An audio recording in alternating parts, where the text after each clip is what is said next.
Okay. Basically, what I'm saying is like, which movie was sells? It's something we already got. Hi everyone, how's that? Is that coming out? All right. I'm up here really to actually talk to the people on the internet. So apologies to everyone in the room. But I am doing just a quick note, a quick tech note, because this program is a hybrid program. It's being delivered here in the room and also to an audience on Zoom. So for anyone who is on Zoom, please note a couple of things. You may notice that the Zoom screen looks a little bit different than your usual Zoom screen. That's because we're running the webinar version of Zoom, and that means it makes things easier for us, and it will just know that you have to do a couple of things differently. If you want to ask a question of any of the presenters, you'll see a button on your bar labeled Q&A. So please use that Q&A function to ask any questions or reporting technical difficulties. We have several staff members keeping an eye on things to make sure that they can assist you. The chat is also not really going to function for you, so please make sure that use that Q&A. And you will also see mostly our presentation, and you should see the speaker. You should be seeing me right now in a little box on the side of your screen. Other than that, enjoy. This program is being recorded, so you can revisit it afterwards. And if you're watching the recording afterwards, thank you for watching our recording. And with that, I am very happy to turn it over to VHS Board President Jen.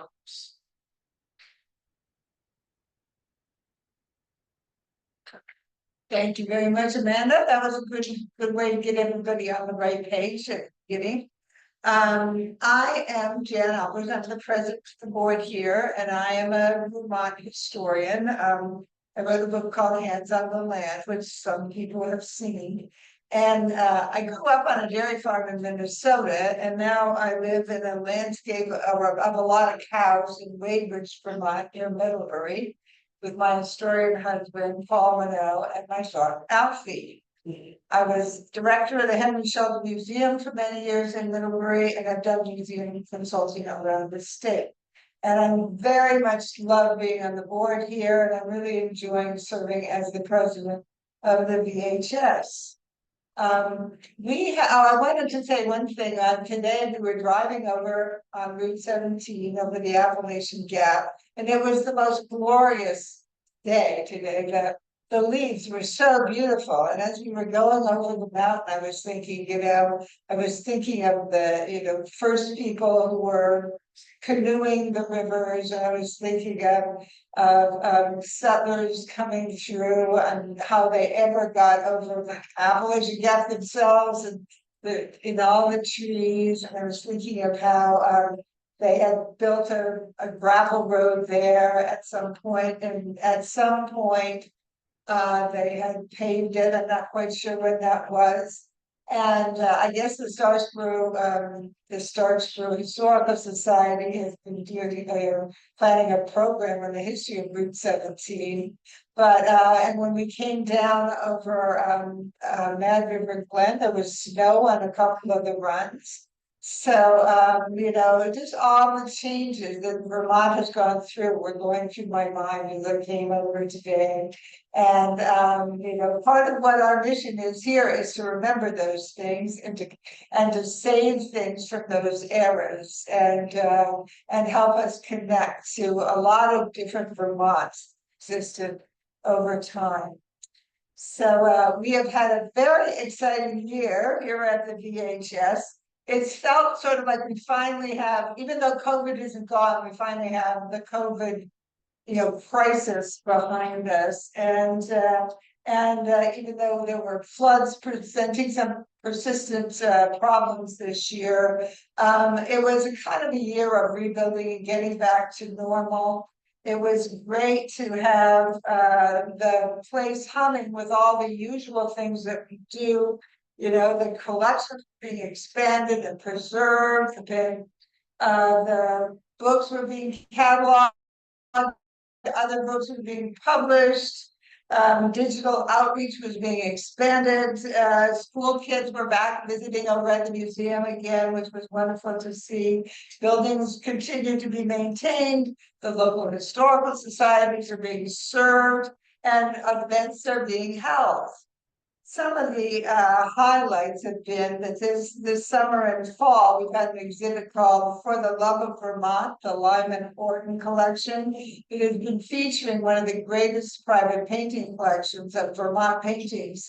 There's still time to catch it at the Vermont History Museum in Montpelier till the end of the year. It's a striking exhibit, and this is your chance to see it. Vermont History Day came back to pre-COVID levels and had hundreds of school children from all over the state submitting their history projects. And having been a history nerd instead of a jock myself when I was in high school, that's like one of my very favorite days of the year, to see those kids really getting recognition.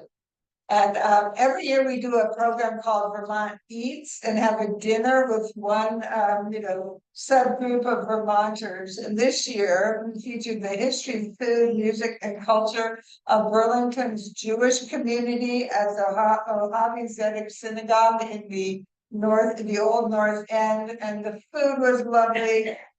Had great music, and we all got to view their lost mural close up. It was a wonderful, wonderful evening.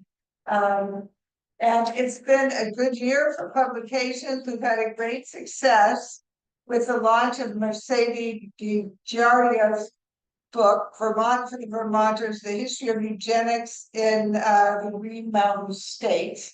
And that has been selling very well. It's a very interesting and well-researched book. And sadly, today we are not going to be having Kevin Graffinino talking about our latest book, because he has come down with the big C himself and will not be able to give his talk later. I'm so sorry about that. And so is he. He really wanted to be here today, but the book is here. We have copies on sale that you can get for those of you who are in the room.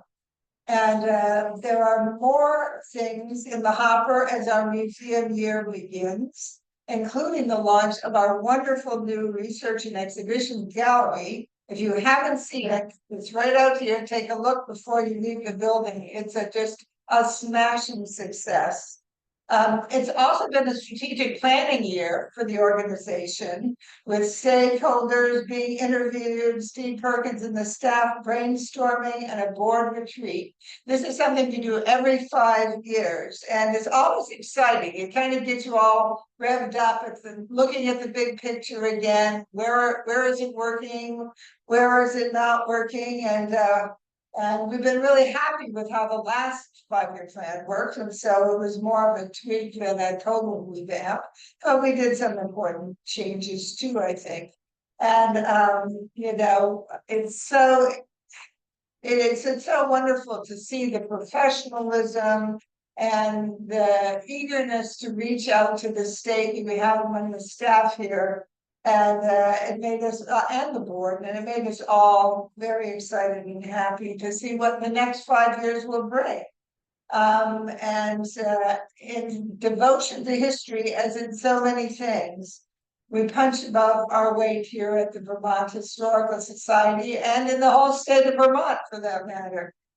So anyway, that's just a very brief summary of what we've been up to. It's been an incredibly busy and active, productive year. So now I would like to talk about the election of trustees. The board, acting as a nominating committee, has decided to nominate the following 6 people for 3-year terms on the board: Molly Burke of Brattleboro, Peter Gilbert, Montpelier, Carl Lisman of Shalott, Richard McCormick of Bethel, Melody Walker-Mackin of Barry, and Melinda Moulton of Huntington. So we nominate them. Can I have a second? Okay, all in favor? I've forgotten one thing. Is there anyone else people would like to nominate? This is a formality. I don't know if it's ever happened from before, but here's your chance. Okay. We had a second, I think we can keep that on the floor, and all in favor now, you can say aye. Opposed? Woo. So, I don't think we've ever had an opposition, either. We have 92 yes votes via mail-in ballot rating on the. That's right, before we can We are- announce this being finished, we have to see if we get. The rest of the online people, cause they're here in spirit as well. I can't see it from where I'm standing here. Yes. Yes, until 100%.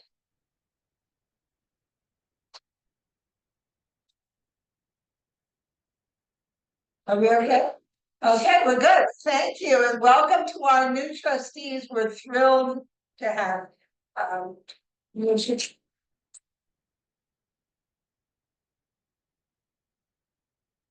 The motion carries. And now I'll turn it over to our treasurer, Dawn Sheldon.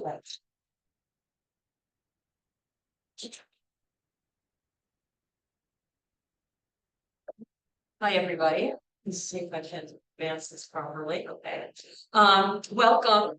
For those in the room, I hope you enjoyed the absolutely fabulous drive here to Berry today. It was just the most perfect fall day. And for those on the phone, hopefully you'll get out this afternoon and enjoy the day. And thank you, Jan, for a fabulous rundown of everything that we've done this year. Unfortunately, my topic isn't probably quite as interesting as Jan's, but equally important because everything that Jan talked about requires funding. And if we don't have the funding, we don't have the ability to deliver the awesome programs and maintain our collections and all the terrific work that we do. I'm sorry, I thought I heard somebody speaking. So our fiscal year runs from July 1st through June 30th. So everything that's presented here represents the 12 months that preceded June 30th. So ending the 12 months that ended June 30th. And that's important, Jan alluded to this, because within that period, we had all of the flooding down in Montpelier as well as here in Berry. But the flooding in Montpelier was particularly impactful to us from a financial perspective. So I'll cover that in a moment, but just to place that out there. But overall, our finances continue to be stable and strong. We're in a position these days where we have the funding to execute on our strategic plan. We have the funding to hire the terrific staff that we have here, and we're really in a good and healthy position financially. I'm just going to run down briefly our four main sources of revenue. Revenue is sort of the most important part of the picture. The first one I'll say is the generous support from our members. If we didn't have those of you sitting in the room, those of you on the phone, and all of the other generous folks who appreciate the work we do here at the Historical Society, we wouldn't be able to do the work that we do. Another key component is, I kind of lumped it together, admissions, fees, bookstore sales, book sales, all of the kind of fee-based and sales-based revenue, which was impacted last year during the flooding. Our museum and bookstore were both closed for probably our most important months of the year when the tourists are coming through, the bus tours are coming through. So that did put us in a little bit of a hole, but fortunately we were able to plug that. We had some generous contributions. We had other funding that was able to more or less offset that. Another key component of our revenue is the state of Vermont. I don't know if we have any members of our legislature or state government here, but thank you very much for your generous support. And in particular, this last year, we had some sort of over and above funding from the state to help with some maintenance and upkeep type projects. We're here in an incredible building, but it's more than 100 years old, and anyone who has a building that's aging knows that there's a lot to maintain that, not to mention the special climate control that we have for our collections and the elevator that we maintain, and there's a lot that needs to be maintained. So the state, it has continued to help support us. Some of you may know that there are a couple of state departments that are sharing our building with us. The library is here, the archaeology department is here. So the state is definitely interested in supporting our facility.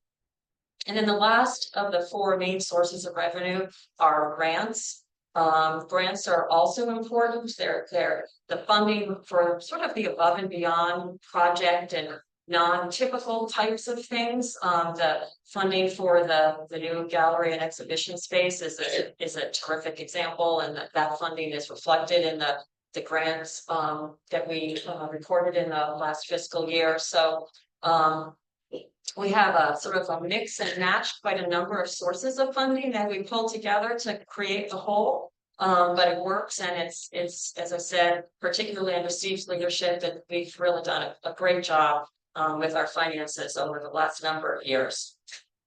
Just want to touch on a couple of things on the expense side. Normally people think of expenses as maybe negative, but for us, expenses reflect all the good work that we do. So our two largest expense categories, public programming and collections, those are directly tied to our mission. That's where we're supporting education and engagement of students and local historical societies and maintaining our collections of researchers and so forth. All of that really important work. And as I said, mission and finance go together, and we're really doing a great job with funding our mission with our finances.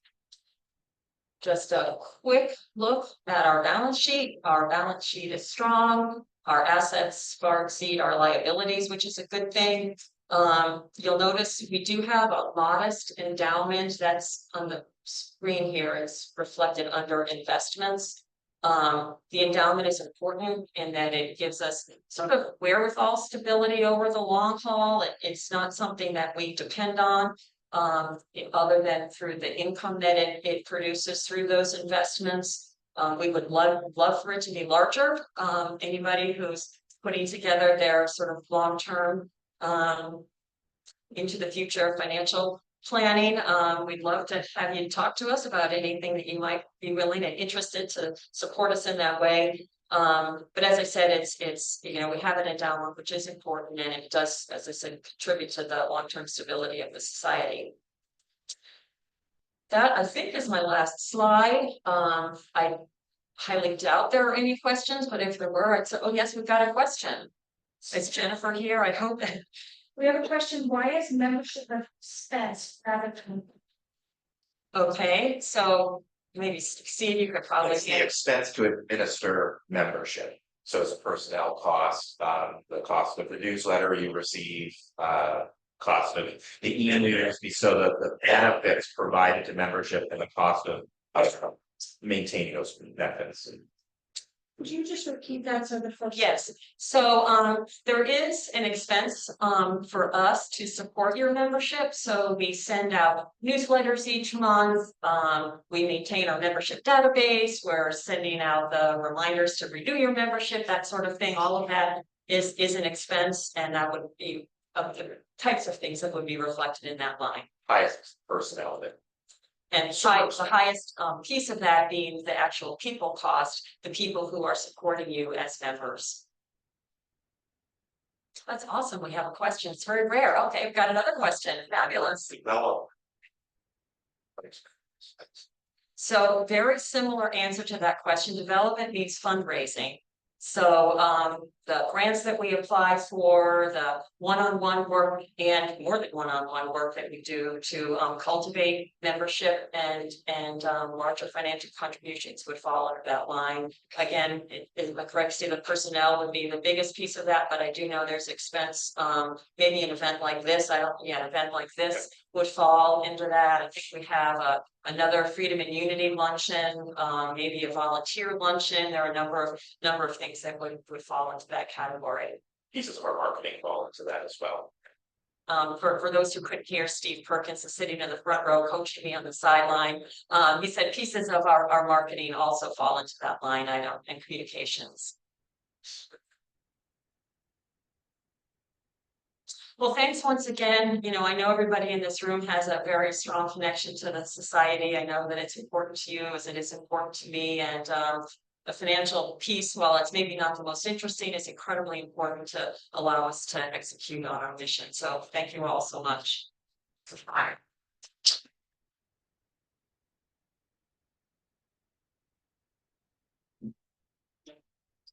Lovely job as always, John. Thank you so much. You're so good at explaining these things clearly.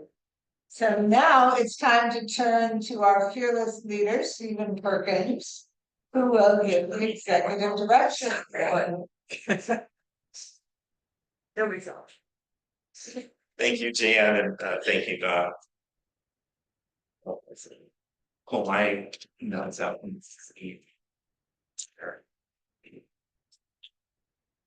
Mine are fairly brief. Jan did a nice job of highlighting some of the good work that we did this past year. And Dawn talked a little bit about one of the challenges that we saw last year, and you got a preview of that picture. So I did want to read, you all have received my report, but I did want to read the first paragraph of my director's report. July 2023 started out with great promise. A sunny and pleasant July 3rd celebration brought hundreds of visitors to the Vermont History Museum to kick off our exhibition season. A fascinating exhibit inspired by graphic novels told the story of Calvin Coolidge's life and career in celebration of the 100th anniversary of his inauguration as President of the United States. Plans were afoot to upgrade the Civil War Gallery, and new staff were just getting settled into their roles. That was July 3rd. And then July 10th into July 11th. So we'll talk about the bad stuff first. So it was a big flood. You all know about this. Both Barre and Montpelier flooded substantially. And this is what our building looked like in the aftermath of that flooding in Montpelier. So the museum is on the first floor of the pavilion building. This picture went out on, or a similar picture went out on the AP, and it got picked up all over the country. And I was getting phone calls from museum directors and historical society members from all over the country saying, "Are you okay? What can we do to help? Can we just words of support?" And I was lucky enough to write back and say, "We're okay. We are okay." And the state of Vermont did a wonderful job, though that looks horrible. What that is that is a temporary climate control system that kept all of our collections safe during the 3 months of recovery in Montpelier from that flooding. So I'd actually cracked a tooth that night, which I didn't realize until two days later, and had to get an emergency crown put on for clenching my jaw. But we were fine here in Barre. We're up on the hill, and that's the reason we're up on a hill here in Barre. Though Barre still is recovering from that. I don't want to make light of what happened in the rest of Barre. And in Montpelier, the downtown all flooded. The first floor, it came within about a foot of the first floor of the pavilion building. And it's a raised first floor for those of you who have visited us in the museum. You go up a series of steps, and the entire basement level of the pavilion, including the auditorium where we used to always have this meeting, is gone. It was completely flooded. So I want to thank our board of trustees from 1992. And so Michael Sherman's in the audience here, who's our editor of the journal now, but was the director of the Historical Society in 1992. And those who remember, there was a similar flood in Montpelier that same year, and the basement of this building flooded. At that time, the Vermont Historical Society was in the basement and the first floor of the pavilion building. Basement was our storage. It was where all of our archives were, all of our objects. And one of our new board members that you just elected, Dick McCormick, was in the legislature at the time, and he's told me numerous times, same story, it's a good story, that members of the legislature adjourned and came down and helped get all of the archives and artifacts out of the basement of this building ahead of the floodwaters. So the society did not lose collections in that, but it really got everyone thinking, this isn't a safe place for collections. And that was the point where a decision was made to find a new location. Ultimately, you're sitting in the location chosen, and our collections are here, they're dry, they're safe, we're continuing to operate. So back to last year, unfortunately, because the building lost all of its systems, elevators and everything,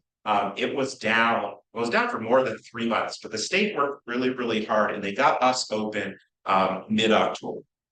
As Don indicated, we did miss the big tourist season. So we see our highest visitation, or highest visitation of people who pay a premium, let's put it that way, come between July and Indigenous Peoples Day weekend. And we were not open for that time, so we did see a reduction in revenue for that. But they got us back open.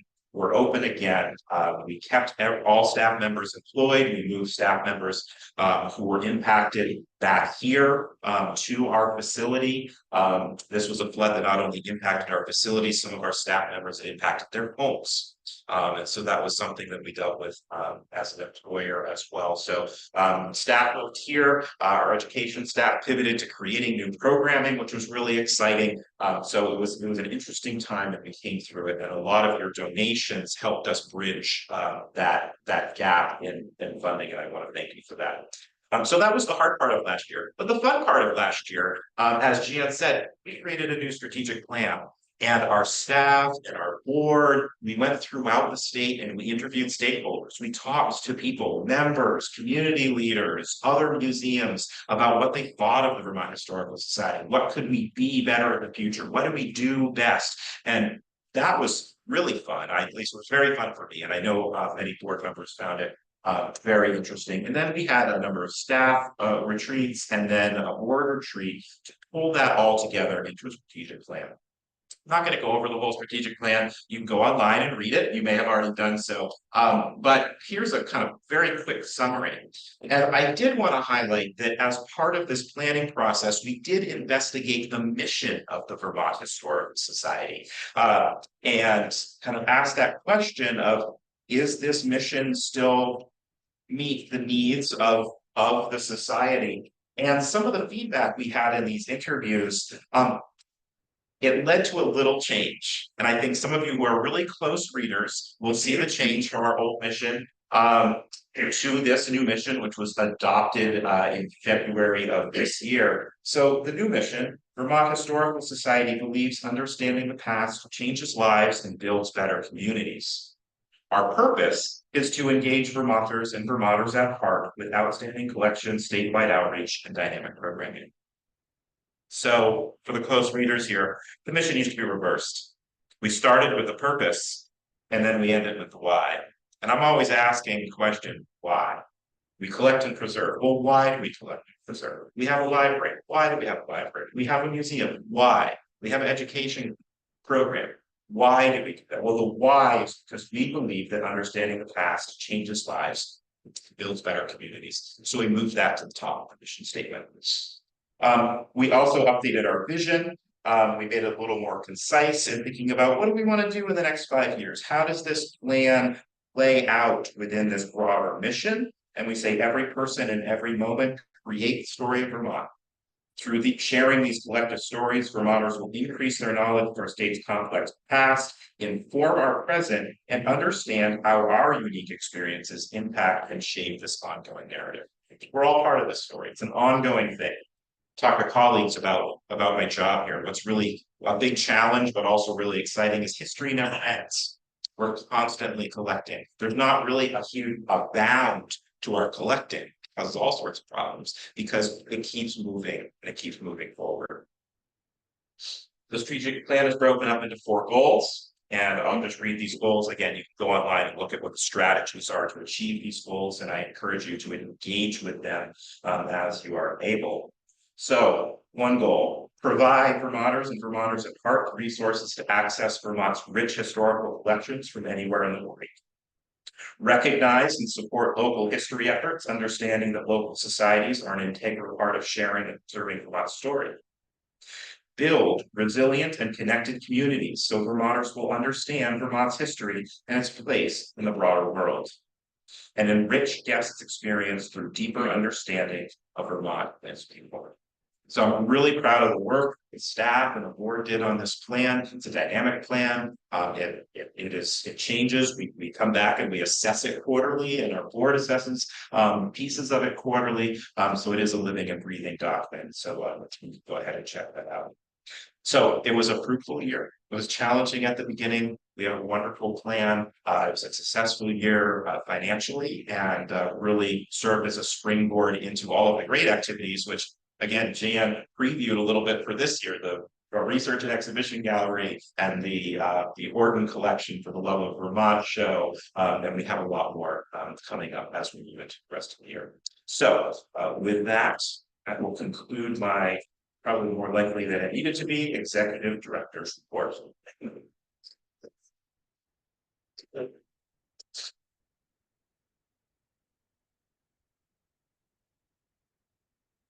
want to say a big thank you to Steve Perkins. I think we are incredibly lucky to have him at the helm of this organization. He has had a couple of very challenging years between COVID and the floods and everything else, you know, he's had to deal with, and he has done it so well. And he has assembled an incredible staff that helps him accomplish all those things on the list. And it was fun working on the strategic plan with him. So you should count our best.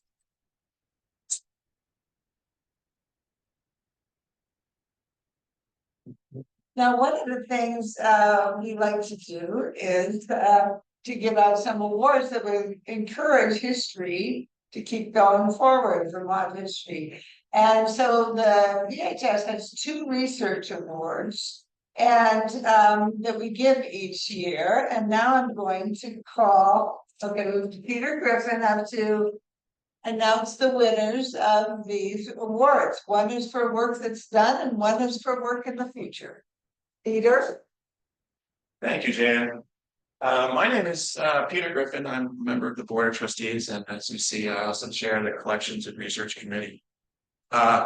It's a great committee. We work with the staff to, deal with issues arising from the Historical Society's collection, and we try to work in promoting research in Vermont history and how we can be helpful in that process. So I have 2 awards to announce today. One is the Hathaway Award, which, as Jan mentioned, is for more completed work, and then the Kate Fellowship is for more of a prospective-looking project. But I just want to say quickly before we get into the awards and the recipients and hear from each of them for a couple of minutes. One of the things that's nice about being on this committee is seeing all the people who submit their work, and so we're seeing the winners today, but there were a lot of works that the committee reviewed, and it's just exciting to see the work that's happening and the enthusiasm that is out there for Vermont and Vermont history and for the Historical Society. So it's one of the easier jobs around here to do this sort of thing, and the whole process was very enlightening for me. But today we have the Hathaway Award. We're going to present. Which, as you see up there, I have it somewhere here in my notes, but if I can actually manage to see the slide, here we go. The Hathaway Award is presented annually to an individual, group, or organization recognized as making an outstanding contribution to the field of Vermont history. There are a number of criteria that are used for the Hathaway Award, including informs and enlightens the audience about Vermont history. It's creatively conceived, skillfully produced, historically accurate, and well researched. All those things fit very aptly with today's recipient, Alice Evans, and her work, Our Suffering Brave, Waitsfield's Boys and Men in the Civil War. It was a tremendous book to experience. Not only does it chronicle in a very well-researched and in-depth way the 163 boys and men who were connected with the town of Waitsfield, who served the Union cause from 1861 to 1866. That in and of itself is an accomplishment, but also what Alice did, and I hope she'll talk a little bit about, is the book is sort of structured both as a narrative and as a reference. And so by the way she chose to organize her work, it seemed like it was going to maximize its benefit and usefulness to current and future generations. So I want to congratulate Alice for her work and for sharing it all with us, and welcome her up here to say a word or two. We also have a beautiful plaque here and a check to present to her as well. So Alice, please come on up. Congratulations on work well done.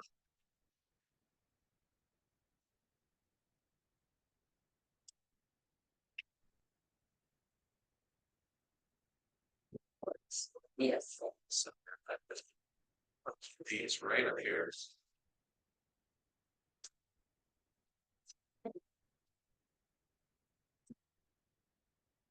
Every aspect of the commendations offered by Peter are welcome, but probably most welcome is that noting the organization of the book. I really didn't ever expect to sell more than about 10 copies. The book is not like, it's not set up and the material is not presented in a typical Civil War narrative fashion, but it struck me that that would be a good way to do it.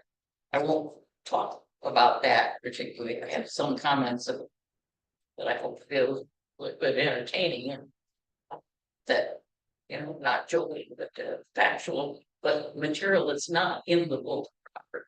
This is the book, this is the cover, is a Winslow Homer wartime painting. I probably shouldn't be looking at the man that's trying to take a picture here. Okay. One may say that the book commenced on a day in 2014 when I was kneeling in tall grass surrounding the Waitsfield Monument to its boys in blue. Just a sign that it wasn't being maintained well, quite frankly. Bending down and finally trying to read it and trying to get close enough because my eyesight's diminishing a little bit in recent years. I finally get down on my hands and knees in front of the thing, really, you know, near the ground. And I'm thinking, or I was thinking then, reporting now, that someone driving by, because Route 100, the town's main street, is just a few yards away from the place.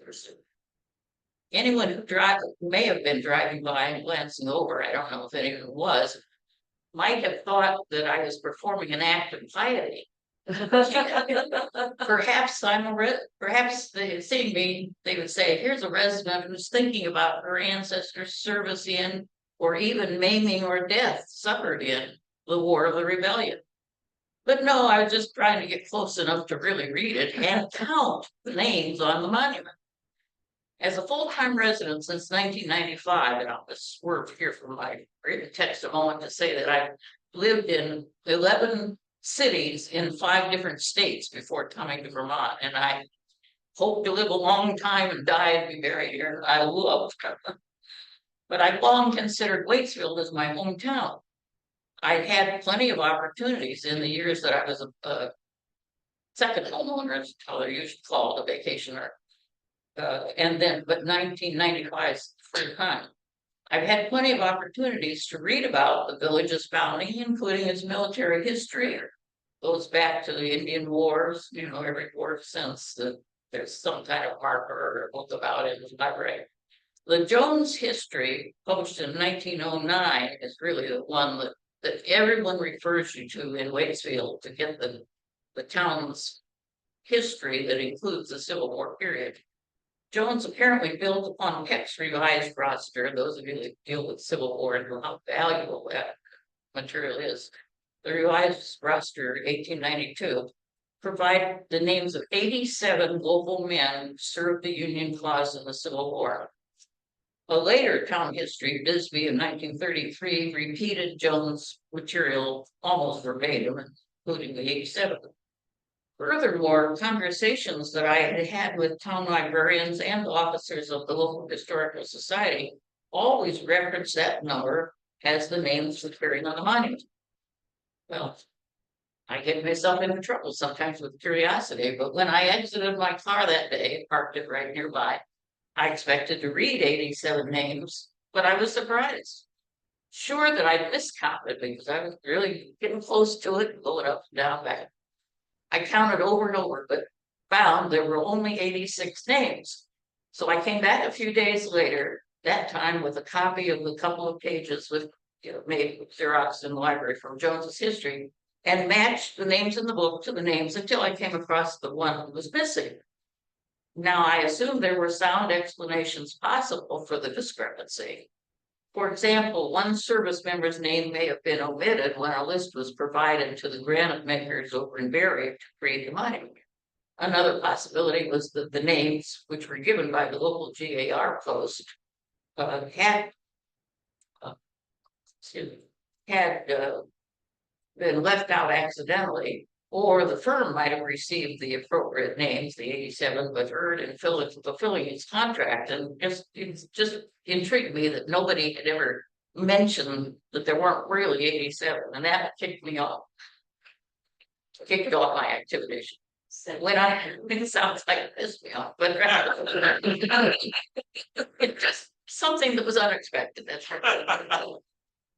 It was when I investigated and found that the name of the man missing from the monument was the name that was the only person in Jones' book whom he had reported as having deserted his regiment during the war. It struck me that this was probably not an accidental.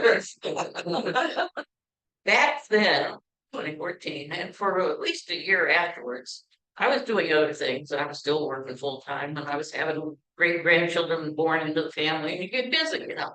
I never thought of myself as a writer, although I wrote a great deal of technical material in my job, both in Hartford, Connecticut, and later in Montpelier. But I did think off and on that I would deal with the anomaly.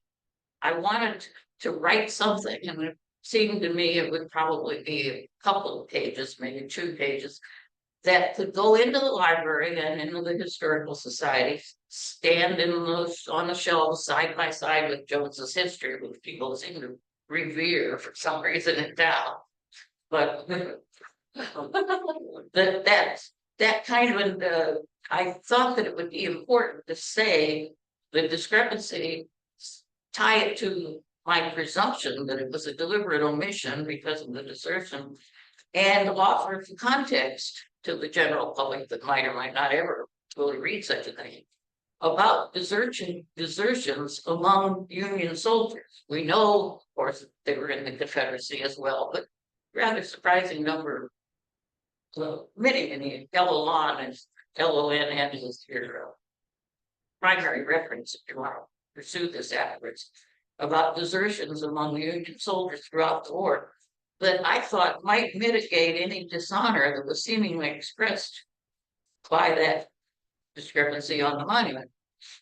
By the way, the monument exists because back in the early 1900s, really early, like 1905 through 7, I think, GAR veterans at the Luther Ainsworth post in Waitsfield, even the Waitsfield young man that died quite early in the war, later when the post was created, it was the date.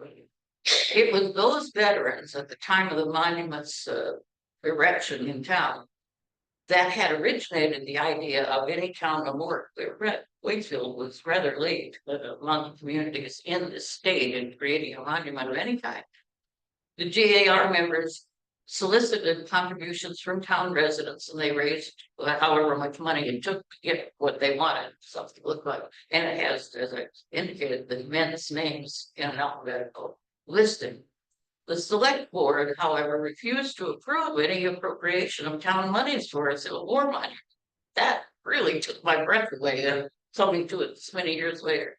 But I searched the town records and found the contribution was that the board did vote to purchase a 10-foot wide swath of property privately held, where in fact the monument now stands. They bought 5 feet from this guy and 5 feet from this guy, and they put right in the middle of that spot. What they were used to doing, I discovered in town records, was that for at least 8 years prior to that, and maybe going back further, I didn't pursue it further, they appropriated $50 a year for a Memorial Day parade in town. And this monument was dedicated in one of those Memorial Day parades in the year 1907. That was as much money as they didn't want to go beyond the $50 that they were used to spending. Anyways, given a little twist to my induction. I have not found any record that the designers of the monument that was being contemplated would be memorializing an additional 18 men who were named in Jones' book as being Waitsfield residents, but they chose to enlist in other places like Massachusetts or New York State for whatever reasons of their own. But he tells their name, but they never got on the monument. Nor were any of the nor was the one sailor who enlisted in the United States Navy, even though he was from a very prominent family at the time, one of the founders of the town had been his grandfather. so this information was in the books that the people were always talking about, and it's beyond the 87, but they never paid it.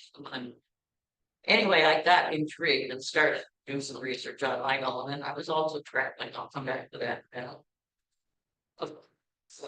Peter mentioned the figure, which is on the back cover of the book and written about in the introduction. 163 boys and men were the ones that I finally found information about, who had left the little village, or they had come to live there later after the war. If you had, I followed Tom Ledoux's website criteria. If you had any connection by being buried there, married, worked there, or whatever, you didn't have to have been born there or been enlisted there to get counted in the 163 Waitsfield men, I'm actually calling that. And that's the way that Tom's website recently defunct, which is a terrible cultural loss that just really disturbs me to think that that's not available to future researchers. But it helped me during the years that I was doing this work. Excuse me, man. Because nobody's research is ever complete, final, perfectly done, etc. Naturally, after my book had gone off to the printing company in Tennessee, came across one Waitsfield guy. He actually enlisted because he was living then in Moortown. But he had been born in Waitsfield, surely would have had his record included had I learned of his existence before the book went to the publisher. So, but there's a chance to find out more about him if you're interested. Because the spin-off from my book, published in September last year, why it made it into this competition, was that I was contacted by a librarian in town who wanted to write a play about some of the Waitsfield men named in the book and go into their genealogy and what they did for a living and so forth.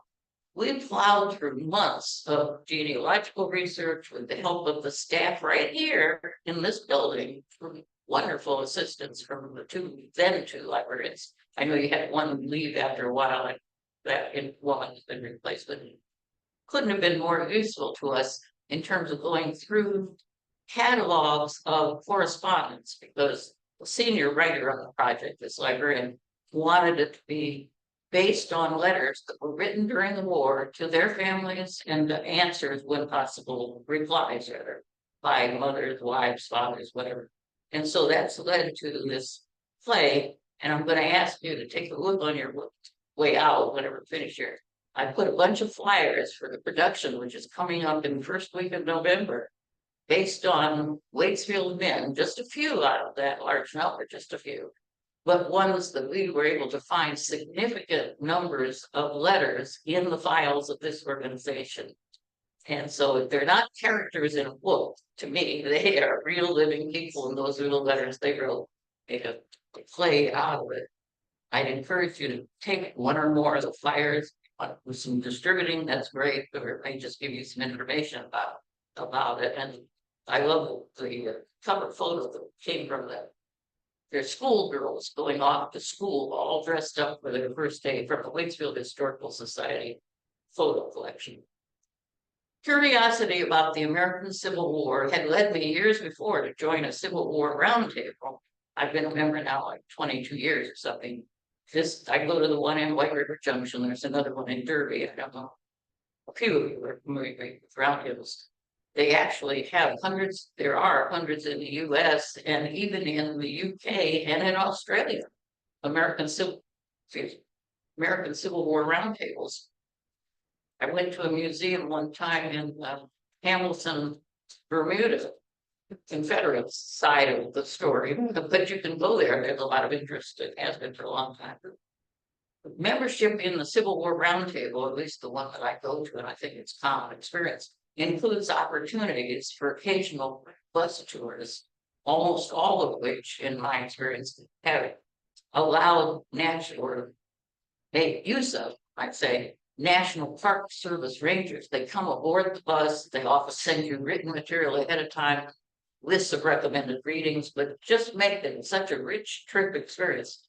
We can afford to do one a year. Maybe there are groups that do a little more frequently, but have gone to a lot of different battlefields, including one where General Lee had his first field experience beyond the Mexican-American War, and he failed completely to provide.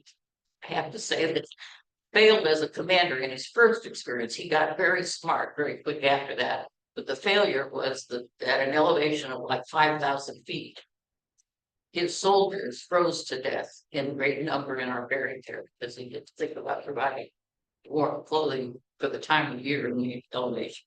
Anyway, by now I've made 21 discrete journeys for Civil War research, and I never call it entertainment. It's too grim to be entertaining, but to enhance knowledge and also came to be to gather material about places where Waitsfield met it certain. My farthest from home, meaning Waitsfield now, Glorieta Pass in New Mexico. Battle was fought there 8,000 feet above sea level, just outside of Albuquerque. Other times, the focus has been on the Red River Campaign or Galveston Island, the land and sea coordinated the battle there. That one had some Waitsfield men. Honey Springs, Oklahoma is another. I need to give you the list because there are many, but I want to point out that some of them, like Honey Springs, Oklahoma, have nothing anymore except a little marker in an old field. And there isn't much of a story circulating, but it's possible to get information. The demography, that's right, from correctly, was that the Union forces at that particular battle, it was the last one fought to gain, that allowed the Union forces to gain control of what was newly designated Indian territory. There were almost no white soldiers in the men that fought on the Union side. There were certainly on the Confederate side, but African Americans and Indians from 5 tribes fought there, and so I had to go there and see it for myself, even if all I saw was the flag. Of course, usually I was going to a big place with a lot of explanatory material and so on. Anyway, it was only after years and years of doing that kind of traveling, and while I was starting on early drafts of the book, it took several years to produce. Our supper grave is here. Pull it up again, you've seen that. But having been around the country many different times and far away, and then repeat visits like Antietam and Gettysburg many times, different years, that I determined I wanted to visit as long as my life was going to last and my health, because it got into the beginning of the period, that I was going to visit, in many cases revisit largely, every place where I knew from my research, even one Waitsfield soldier had been. Might have been garrisoned there, might have camped there. The men that are in the play did like 6.5 months of camping and performing very light picket duty. There's a lot of joking among them in the correspondence about how easy this soldier life was. And then they went to Gettysburg and it wasn't easy anymore. So whether engaged in battle, camped, garrison, whatever, I've been to all of those places in over 2 summer trips in 2020, but the pandemic commenced in the following summer too. And bringing back material of personal experiences, exchanges, conversations with park rangers in many of the places, interweaving material from Dyer's compendium and revised roster. These are just phenomenal resources for people looking Civil War history, complemented by finds in museums and walking around in local cemeteries, got some more names and so forth and so forth. So we came up with the 163 eventually.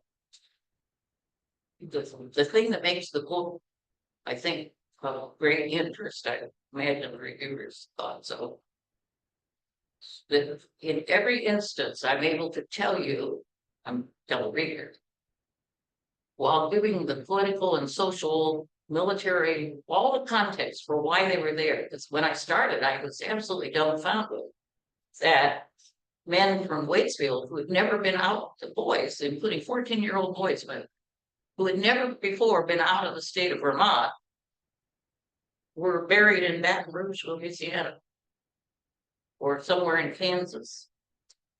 So trying to bring all of that together and explain one by one where they were, when they were there and with whom they were, as members of their company within regiments who had survived to the point in the story that I was telling you at the time.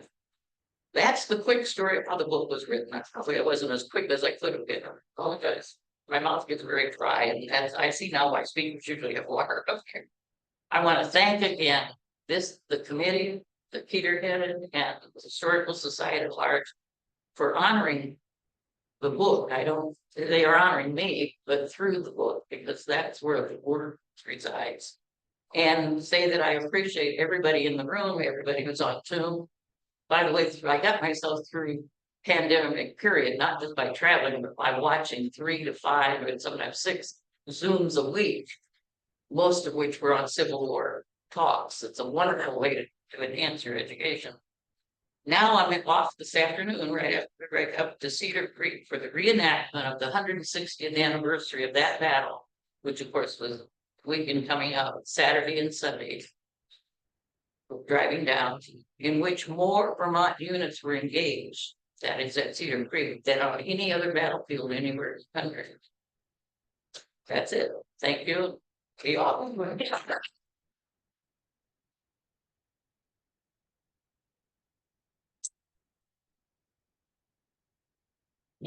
Thanks so much. Here we go.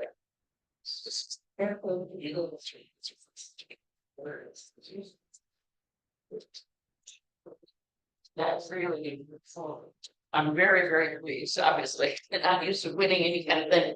And I joked with Steve before that now my 7 grandchildren and 3 great-grandchildren, they're 2 little great-grand to be interested in. But the others are young adults in graduate school and employed here and there. And I think they will be able to say, my grandma did something besides cook fabulous meals for the holiday. Thank you.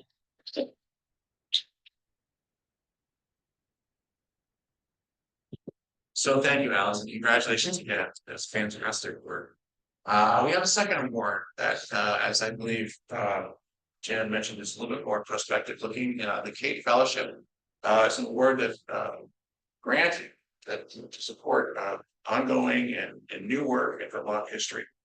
The award, the committee considers a number of factors, but among them are research that's going to be designed to fill a gap in the state's history. That's going to stand by itself. And the preference is also given for research that's all VHS collections and research facilities. So I'm extremely happy today to announce this year's award to Miles McCollum, whose proposal to study blackface minstrelsy, the existence of blackface minstrel shows in Vermont from roughly early mid 19th century through the 20th century, and how that intersects with the Vermont position on slavery and abolition during that same kind of time period. So the committee was very excited to give Miles this award, and he's with us today and like to invite him to come up with some words. So congratulations, Miles.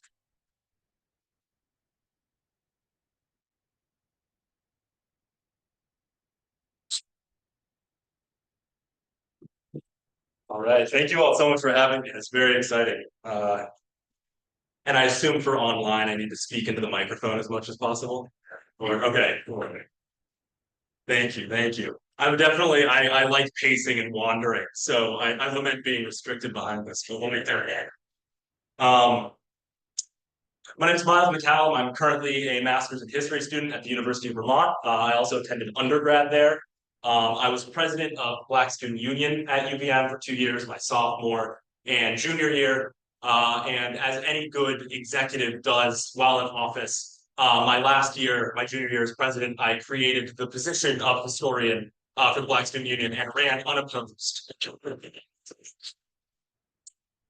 And so I spent a lot of time in special collections at the University of Vermont, and of course, studying Black history, studying the Black student experience. One of the first things that you're going to run into is the Blackface Minstrel Show Cakewalk at the University of Vermont.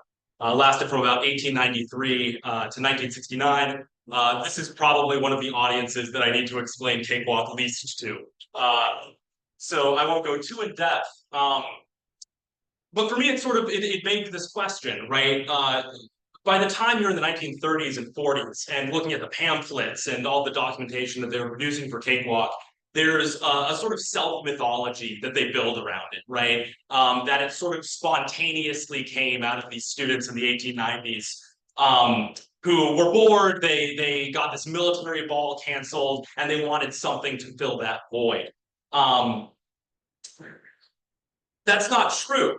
Blackface minstrel shows were incredibly common in Vermont in the 1880s and 1890s. Cakewalking as a specific sort of motif within the blackface minstrel tradition existed not just in Vermont. In fact, the year before the first cakewalk in 1893, in 1892, in New York City, there was a great cakewalk jubilee that attracted crowds of tens of thousands. So that sort of exceptional idea of cakewalk doesn't really match up with what we know about blackface minstrelsy.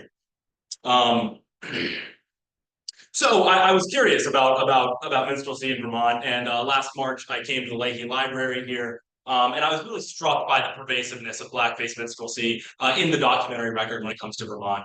The earliest documents I found were from 1846, and of course goes into the late 1960s and 1970s, most notably with Cakewalk at UVM and the Tunbridge Minstrels. In terms of historical understanding, the project is currently titled Blackface Minstrelsy in the Green Mountain State. One of the main thrusts I want to do is qualify the Vermont relationship with abolition. Of course, it is a prevalent aspect of Vermont's political culture in the antebellum era. You have notables such as Lawrence Brainerd advocating for the end of slavery in DC, William Lloyd Garrison publishing an anti-slavery newspaper in Bennington for a time. But it's also true that blackface minstrel shows are commonplace and probably the primary mode by which an overwhelmingly, mostly homogeneously white state learned about Black people, that is along the lines of ridicule and caricature. And I think too, it's important, I think that there's a modern misconception of conflating abolition with anti-racism. Some of the most notable abolition movements in the antebellum period are, of course, colonization societies, right? Which basically the thrust of their argument is we need to send all the Blacks back to Africa, right? They're decidedly not anti-racist. And so I think it's important when people look back on Vermont history, not to conflate those things. I think too that the project seeks to elaborate how postbellum Vermont was just as subject to the increase in anti-Black racism and its cultural currents as the rest of the country during postbellum, during the nadir of race relations. One of the more studied aspects of the Vermont history that I'm interested about sort of incorporating this project into is the KKK's presence in Vermont come the 1900s and through to the 1920s, really more in the 1920s. The most studied aspect of that is anti-Catholic xenophobia against French Canadians, and I think that's largely French Canadians I think constitute the most visible racialized minority in the state during the time, but white supremacy and its sort of and the way it functions rarely targets one specific group. Usually you have sort of the white supremacist ideal as contrasted by many different racial minorities. And in fact, when you look through the writings of Vermont politicians, of notable Vermont writers, there's overwhelming evidence of anti-Black racism, anti-Semitism, as well as anti-Catholic French xenophobia.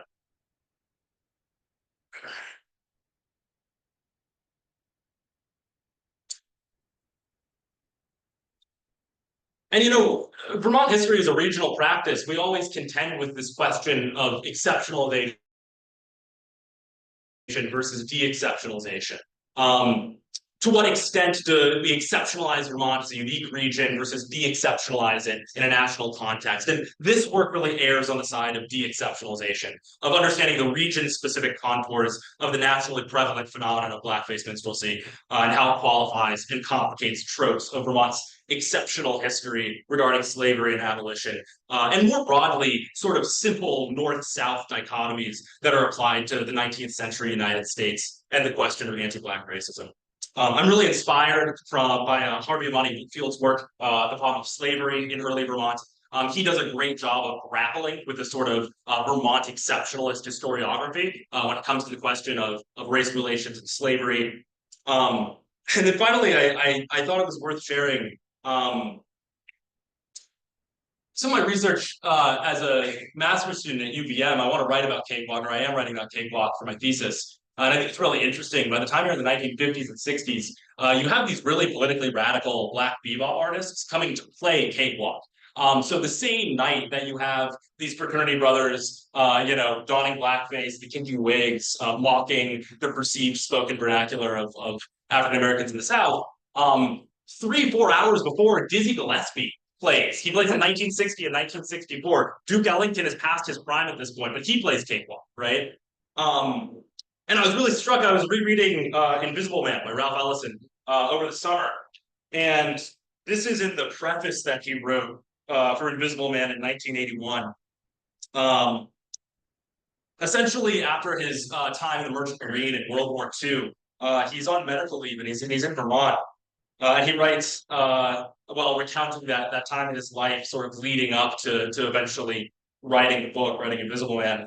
Quote, I had seen in a nearby Vermont village a poster announcing the performance of a Tom show, that forgotten term for blackface minstrel versions of Miss Stowe's Uncle Tom's Cabin. I had thought such entertainment a thing of the past, but there, in a quiet northern village, it was alive and kicking. And so thinking about how blackface minstrelsy in Vermont, right, and Ralph Ellison even making note of sort of the regional contours of that, right? Thinking about Dizzy Gillespie, Duke Ellington coming to play at Cakewalk. Much of this project is frankly focused on white actors, right? Actors in the sense of historical actors, but also literally in the sense of stage performance, right? And I'm really excited as an avenue for this research of thinking about sort of a Black critique, right, from Black artists and intellectuals who bear witness to this phenomenon, just as much as it's sort of a cultural aspect of the state that is and can be performed in absence of African Americans. I'm really excited to take on this work. Please come to me if you have any leads, anything that you might think is interesting. I very much come as a newcomer to the realm of Vermont history, standing in this room. Yeah, thank you so much.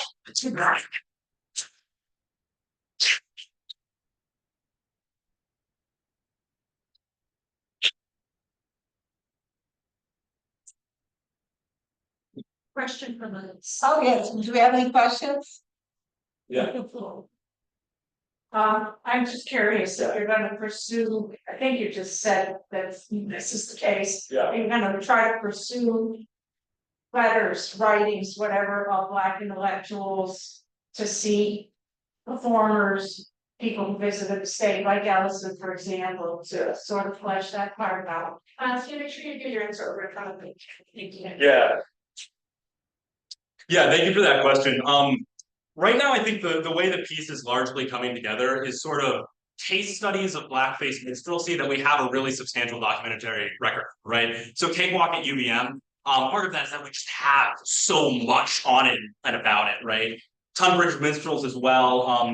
The Whitmore and Clark Minstrel Organization is one that really shows up a lot in the collections here. They were a Montpelier and Keene, New Hampshire-based troupe that mostly traveled across northern New England and upstate New York. And so as it goes through recounting these different sort of case studies of these specific blackface minstrel traditions and so on, I sort of want to end with a bit that's about African Americans coming to the state and observing this regional dynamic of sort of the presentation of blackness on stage to a homogeneously white audience, and a homogeneously white audience too that carries with it these ideas of being absolved of the sins of racism in America, essentially, right? Yeah. One question, they want to know if you can share your email address because they have some material in which. Yes, please. If I tell it to you right now, would you be able to type it into the chat? Okay. Miles, Miles, dot McCallum, MCCALLUM at uvm.edu. Thank you. Yeah. Right. Any other questions? Sweet. I'll hang around a little bit after. Please come find me. Thank you.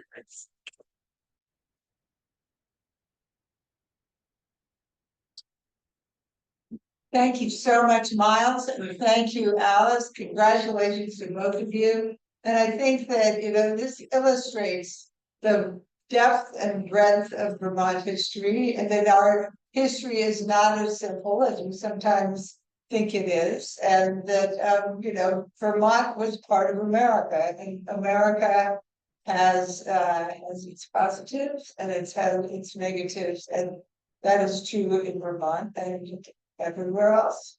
So this has been a very exciting presentation of new work that's coming out from Vermont history. We're getting toward the end of our program, but I want to have us touch base with a couple of our directors on some of the more in-depth things that they have been doing in the past year.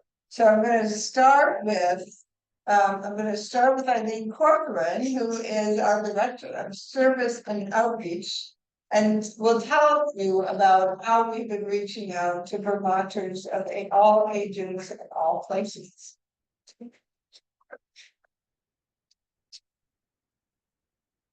Great, thank you, Jan. And I'm going to talk about stuff. I think Jan and Steve have alluded to some of these pieces, but I want to sort of reiterate a lot of the wonderful work that our service and outreach team does. Service and outreach is tasked with educational and outreach activities for students, educators, local historical societies and museums, and the general public. In the last fiscal year, we welcomed new team members, worked to re-envision existing programs, and launched new initiatives in alignment with our current strategic plan. Our educational programs are currently focused mainly on the K-12 audience. The Vermont History Museum does remain a primary location for engaging with Vermont students and learning about their state history. Alongside self-guided tours, our hands-on history programs allow for even further exploration. This year, we launched a hands-on program centered around the Buffalo Soldiers' experience in Vermont, where students examine primary sources related to the 10th Cavalry, the first all-Black regiment stationed at Fort Ethan Allen, to learn more about the impact the soldiers had on our state. As mentioned before, our work at the museum was impacted, however, last fall due to the flooding, so our team members pivoted to offering in-class programs and welcoming students to the History Center while the museum was closed. In 2024, National History Day celebrated its 50th year, and VHS has been a partner in the program for most of that time. This year, as we continue to rebuild the program, over 300 students participated in the state contest, with over 40 of those going on to compete at the national contest in College Park, Maryland. This past year, a grant from the National Endowment for the Humanities through Vermont Humanities allowed us to work on History Day initiatives related to equity and inclusion, with goals towards growing a more diverse group of participating students, educators, and judges. This included creating a special section on our Vermont History Explorer website that features Vermont-focused resources for older students participating in History Day. And you can see vermonthistoryexplorer.org is where those live. Other educational activities included creating a discussion guide for a publication, Vermont with Vermonters, presenting our popular History for Homeschoolers classes. You can see on the left, one of our classes playing with snow snakes, which I'm going to say, outside, and sharing our knowledge and resources during well-received presentations at conferences, educator workshops, and school team service programs. And outreach to schools is one of the areas of growing our programs this year. Services to Vermont's over 190 local historical societies and museums through our League of Local Historical Societies and Museums are stronger than ever. In 2024, thanks to funding from Vermont Covered and in collaboration with Vermont 250th Commission, we launched the Vermont 250th Community Planning Grants. These $1,000 grants are intended to help communities plan and prepare for the 250th at the local level. Over 25 grants have been awarded to support everything from historic village bus tours to historic markers, to developing theater pieces, to planning multi-day celebrations. And you can see here, this is the Tunbridge Historical Society, and they did a historic bus tour through town, which was sold out. So I don't know if they'll get a chance to do it again. Our work in direct support of local societies continues to be one based on collaboration and sharing. Our local history gallery is more popular than ever, space booked through early 2026. Exhibits this past year featured fancy goods from the Middletown Springs Historical Society and an exceptional exhibit of Fairbanks scales from the St. Johnsbury History and Heritage Center. We also held very successful workshops, virtual roundtables, and our spring conference, Junction. And just a little quick look towards this next or current FY that we are in. We have some really exciting projects on tap. Thanks to a grant from the Institute of Museum and Library Services, we have launched our Activating 21st Century Local History Training Program, which will work with local historical societies to help them establish collections priorities, right-size their collections, and energize their community engagement strategies to help increase sustainability and ensure the continuing preservation of local history. And we'd like to welcome Hannah Kirkpatrick, who's our new program coordinator for that initiative. She started last week, so we're super excited to have her on board with that. And then our other big project is thanks to a grant from the Champlain Valley National Heritage Partnership, where we'll begin work on what we're calling our All in Vermont project, which aims to have educators and students study local history in partnership with their local historical societies. Through inquiry-based research, students will uncover the enduring history that makes our home unique and share it in an online interactive map. The goal is to have all 252 towns and cities represented by the end of the 250th commemoration. Thanks very much.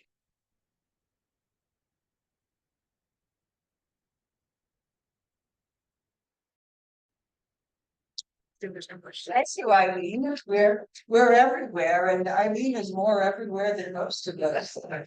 So we also wanted to give you a little insight into some of the things we've added to our collection this year, because those objects, they're important in themselves, and we care about preserving them, but also there's sort of inspiration for other kinds of programming that we do from here. And so to do that, I would like to call up Amanda Guston, our Director of Collections and Access.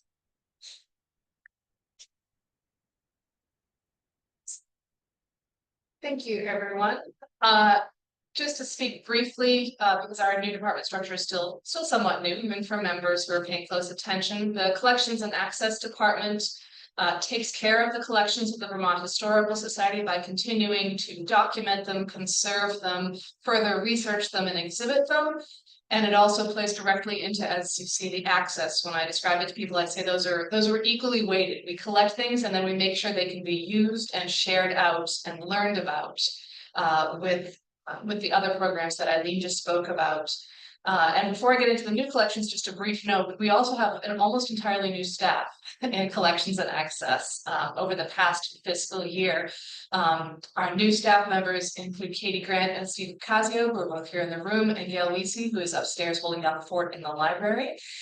So if you have grown probably very used to working with longtime staff members like Marjorie Strong, she went to a very well-deserved retirement during this fiscal year. We're grateful to have had her serving in the Historical Society for over 20 years. So with that, we will launch into some of the new items that have come into the collections of the Vermont Historical Society over the last fiscal year. This Victory Garden sign, as you can imagine, these are fairly ephemeral objects. They would have been stuck outside in all weather. Victory Garden is, of course, a World War II sort of, public relations initiative, getting people to grow their own vegetables and their own food in their backyard to help with national food shortages. This particular one comes to us from Bethel, Vermont, donated by a man named Frank Putnam.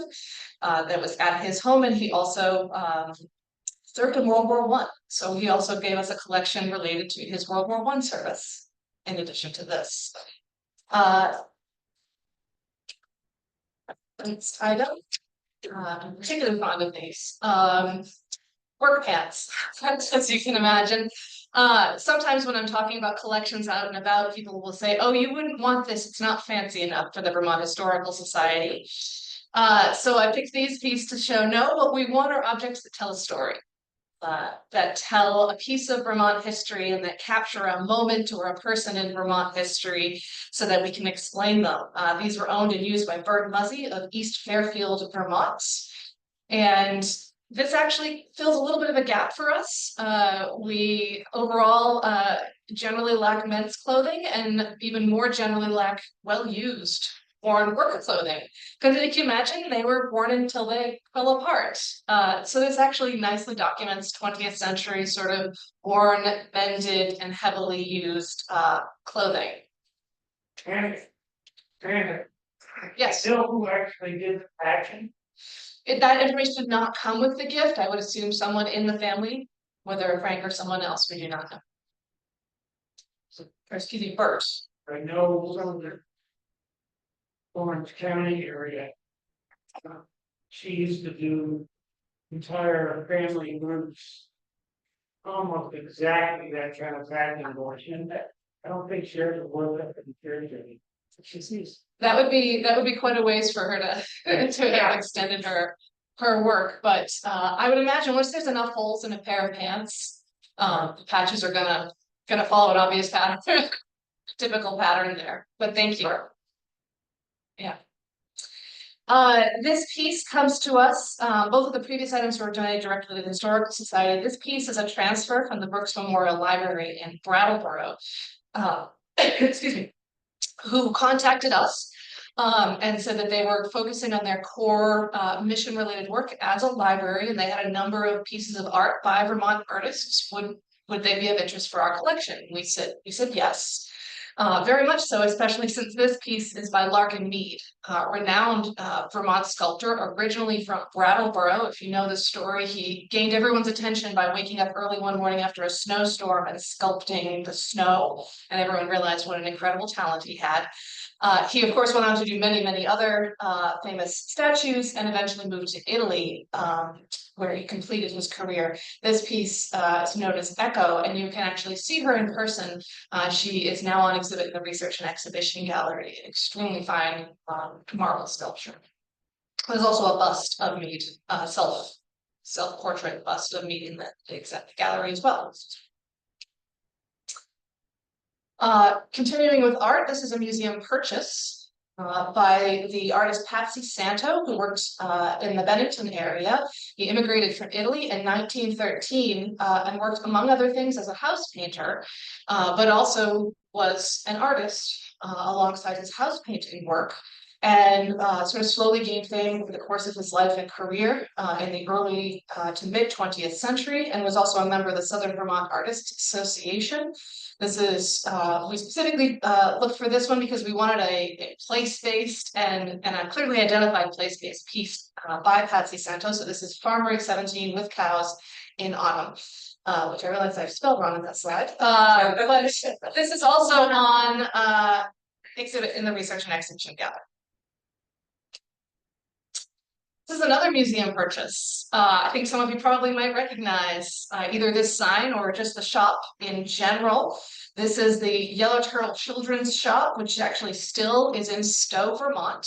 This shop sign dates from the 1970s, which is just a smidge before they innovated the fabric known as turtle fur, which is kind of very soft fleece and a marketing name for sort of winter gear that they had. It's quite large and quite heavy, but we found it really evocative both of that moment in time and of that shop. There we go. We're now moving on to archival collections, library collections. This is an entire collection that came to us about or concerning a man named Joseph Devlin, who was actually not from Vermont. He was from Pittsburgh, Pennsylvania. He came to Vermont as part of a training program run at the Burlington Airport, now the Patrick Leahy Airport, then just the Burlington Airport, run by Northeast Airlines, which was a very small hyper-regional airline at the time that was operating training programs for pilots during World War II. There was such a high demand for pilots that these airlines spun up essentially sort of quasi-civilian, quasi-military training programs to train people to become pilots at airports all over the country. This collection documents Joseph's service and his connection with this Northeast Airlines training program at the Burlington Airport. On the left, you can see a photograph taken at the Burlington Airport. Those are training simulators on the right. They're just tiny little planes. And on the right, logs of the work he had to do in order to become a pilot, with notes on the right-hand side of how he was doing on each of those flights. It's a really wonderful, rich archive of a very, very short-lived program.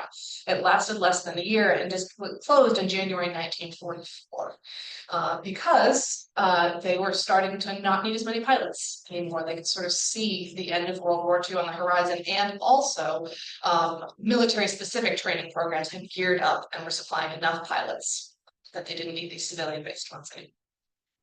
So it's a little bit of a niche collection, but it tells a really specific, really interesting moment. This is a tintype of Allinson and Merritt Asseltine, which the whole family, all of their kids had great names too. And I chose this one because this came to us through the family. They're Allinson's, I believe 3 times great-granddaughter had this tintype, and she lives in Florida, and she reached out to us and offered it to us.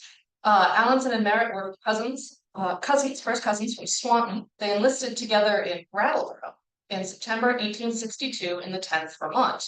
They were both wounded on the same day at the Battle of Mine Run on November 27, 1863, both listed as severely wounded in that battle. Allinson wounded in the face and Merritt wounded in the foot.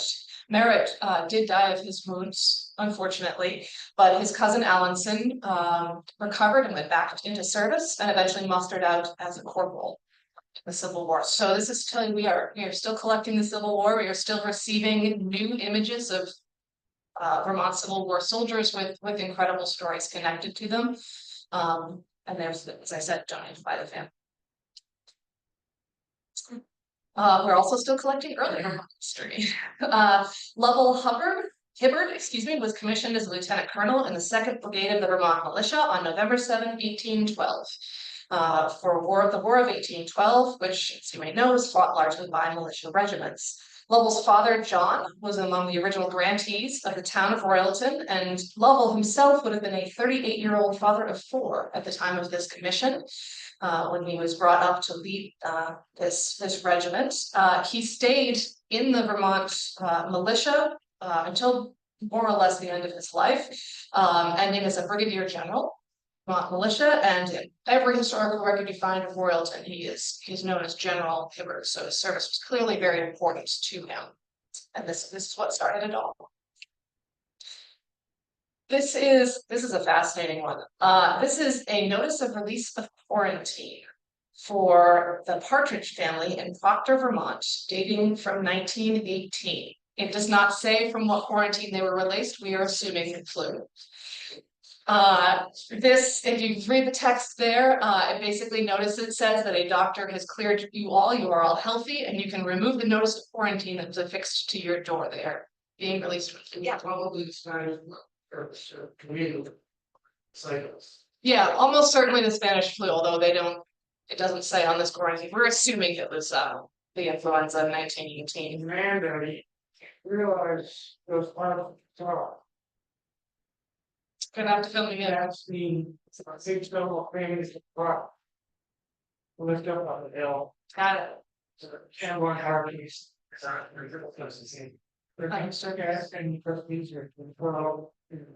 Thank you. Yeah.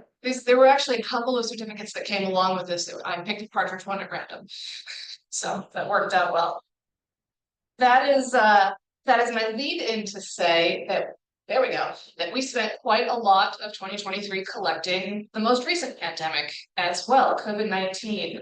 We have been working under a large, excuse me, a large grant from the Institute of Museum and Library Services to collect items related to COVID-19, primarily oral histories, of which we have now collected 114 oral histories of people from all walks of life who experienced COVID-19. And with those oral histories came additional materials that people donated, or people who weren't even interviewed donated to us. This is just a representative example of two of those materials. On the left, a poster advertising a forum talking about the dangers of masking. And on the right, a series of PSAs, public service announcements created. These are both video and radio, created by a Vermonter on a wide variety of topics related to COVID-19. That one actually is pro-masking. So we've collected all perspectives on the COVID-19 pandemic. And frankly, we'll be continuing to collect that for the next 100 years. As you just saw, we're still collecting 1918. The last piece I have to share with you today is what I've been thinking of as kind of a bread and butter piece. These are the records of the YMCA chapter of Newport, Vermont from 1875 to 1886. There are a couple of books like this. And I kind of love this collection because it is a truly detailed and just a little bit of everything slice of life in the community of Newport during that time period. These 2 pages detail the results of the recent Strawberry Festival, the religious observances that they were, because this was a Christian organization, the religious observances that they were making at each meeting, relief funds sent to the Central State Committee for support of people in other parts of Vermont, basic organizational work like electing in new officers and passing basic resolutions. And when you put this collection together, it shows, I think, what is the basic stuff of life, the basic patterns of community and connection in Newport, Vermont during that time period. So we have spectacular things that evoke singular events in history and memory, and also the things that show the experiences of Vermonters as they live their lives. Thank you very much.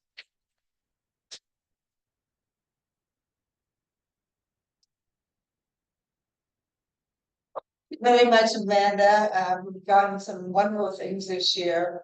And for those of you who are in the building right now, while you're here, if you haven't looked at the new research and exhibition gallery, Amanda and her team have done unbelievable work on it. And I hope you'll stop in and take a look. And for those of you online, I hope you will come and drop in someday and look at it as well. It's filled with fascinating stories. And, as we're winding down this meeting, one thing that has been occurring to me throughout it is that we're living in a time of atomization. People are not going to the store because they can order things. A lot of people no longer go into work because they can work from home. A lot of people spend time on the internet that they used to be going out to things. And, it's a kind of a worrisome trend in many ways, though the internet also has the capacity to bring us together. But one thing I think about the Vermont Historical Society is that it is one of those organizations where community and building community is at the very heart of what we do. And history is everything. It's, we saw things from the past, from the Civil War, to the implications of cakewalk for today and the future. There are so many stories that we can share and that teach us both about life in the past and about our own experiences and about how to do better in the future. And so, I hope that you have enjoyed seeing what you've seen today, and I hope that you will consider giving a gift to foster this community building organization that we all share. So thank you for thinking about that. And I guess I would like a motion to adjourn. So. Okay, thank you. And is there a second? Second. All in favor? Aye. Nobody's ever opposed, but I'll say it. We are adjourned. Thank you so.